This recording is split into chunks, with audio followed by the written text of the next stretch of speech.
Away from that, electoral reforms remain one of Nigeria's most pressing governance challenges, especially at a time when trust in the process appears fragile. Young people and civil society groups say that citizens' voices must not just be heard, but must also reflect the laws that shape the nation's democracy. Correspondent Idong Joseph has the story. Nigeria's electoral journey has often been marked by hope and disappointment, and for young voters who make up about 39.65% of the 93 million registered voters, elections in the country signifies dashed hopes. A recent survey conducted by a youth-led electoral reform project reveals that 90% of respondents want urgent reforms in the nation's electoral system. For us, it is more than a project.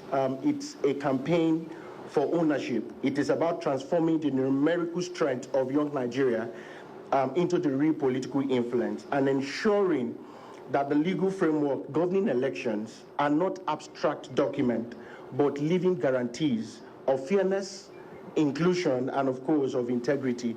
From disappointment to specific recommendations, young people say their priority must be reflected in the ongoing electoral reform process. The issue of the process by which parties select candidates to elect them, the justiciability of whether this matter should be justiciable or adjudicated upon by the court, and then the different parts electoral stages, and then the collation in electoral reform, and then also the right of independent persons to run as candidates in an election. Civil society leaders, including journalists, argue that reforms must go beyond legislation, but to demands that addresses the values that shape leadership. Speak to people, and they already have plans of not participating in the next election, just because they feel that in the last election I participated, what did it amount to? So that's a breach of trust.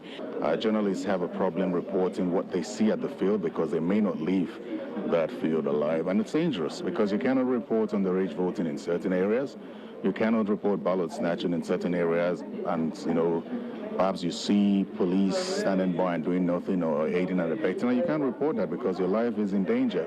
From leadership responsibility to youth inclusion, the integrity of the electoral process, stakeholders insist that change is urgent ahead of the next general elections.